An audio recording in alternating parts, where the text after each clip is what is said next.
Welcome to Family Gamer TV. I'm with Ken Levine, Director of Rational Games, and obviously we're here to talk about Bioshock Infinite. Very unusual territory for a video game. How do you think that message is going to get out beyond maybe a core gamer, to more of a mainstream audience? But I think it's what separates Infinite and Bioshock games in general from the other games is that the kind of themes we take on, the kind of cultural, artistic, political, technological, philosophical themes you take on, but it's not done in a dry way. I mean, you just have to see the world for for a few seconds to see the kind of color and life that we bring to it, and it's a lot of humor, and there's a lot of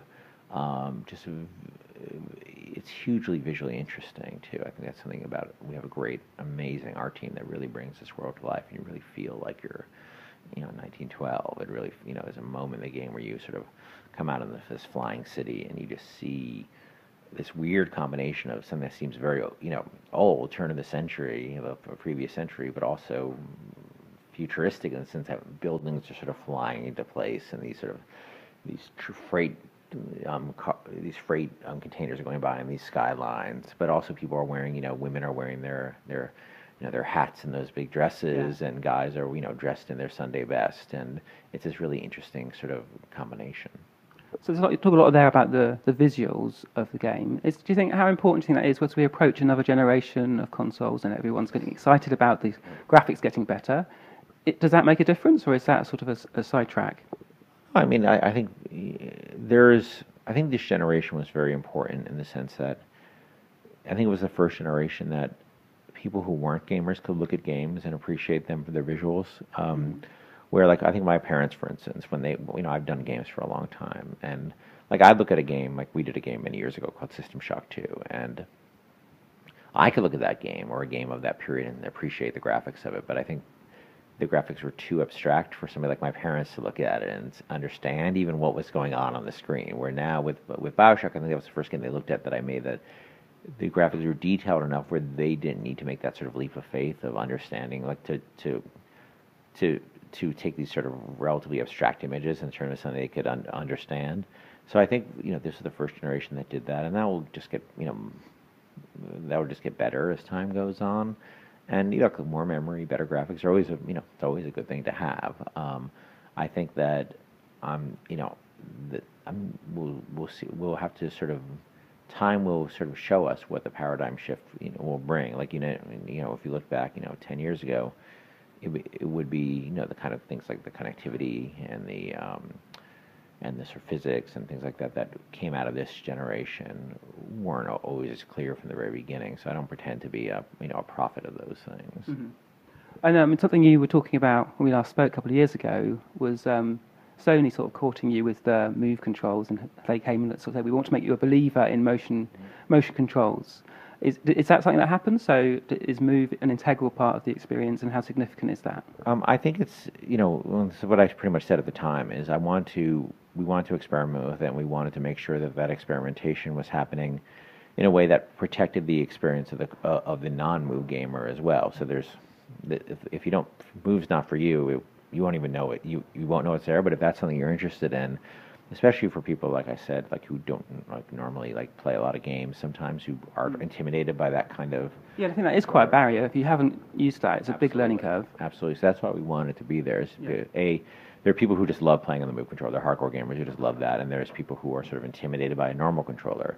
So to me, Sony, their proposition was essentially like, hey, look, we'll work together and make sure that you don't compromise your 6-axis experience at all.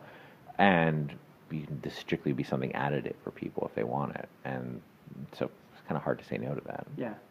And in terms of the audience, obviously you've already got an really avid following of fans of Bioshock and hardcore gamers. In terms of expanding that, is there a particular type of person maybe you'd hope would play the game who maybe hasn't before, or how do you see that sort of evolving? I think that, we had this experience of, I think Bioshock 1 sort of was a bit of a sleeper hit. And it didn't have a lot of sort of marketing budget. It didn't have a lot of ability to reach out to people. And I think that whenever we ended up showing it to people, a lot of people, you think gamers would have heard of it in general because it's sort of a fairly well-known franchise amongst hardcore gamers. But I would say the vast majority of people who play games, and the vast majority of people who play games don't buy like 20 games a year. They buy 2 or 3 games a year. It's not something that sort of had penetrated into their consciousness because there wasn't a lot of TV advertisements and stuff like that. So the way to reach more people, and is very basically it's just sort of getting the message out, through people like you, and also through advertising. You'll see it on buses, and you'll see it on billboards and stuff like that, and the kind of thing we didn't have in the first game. But we're very confident that we don't think we think they're entertaining games, and we think they're generally games that people, when they play them, tend to like them a lot. And the question is, can you sort of make them aware of it and then put it in front of them? We're very confident once you put it in front of them that generally people tend to respond in a positive way to it. And how about the games that you enjoy yourself? Are there particular games you're playing at the moment? Yeah, I mean, I play a little bit of everything. Like I play like some independent games. Like I'm playing a turn-based war game called Unity of Command. I play a lot of Rocksmith, which is a sort of really cool guitar. Actually, my son's just got into that. Oh, it's great. It's great. I'm going to pick up when I get home. I want to play Tomb Raider, and I want to play. I need to Dishonored, so I've been waiting to dig my teeth into for a long time. I'm waiting for having a time period where I can really focus on it. Because there seems some similarities in its first-person nature and the storytelling. Well, the guys who worked on that, and Harvey and those guys, we all knew each other from way back. So we all came from the same set of influences.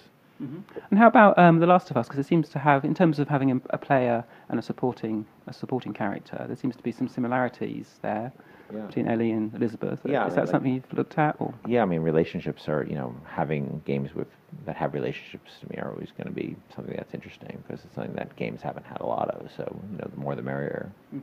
Great. Well, thanks for your time. Really appreciate it.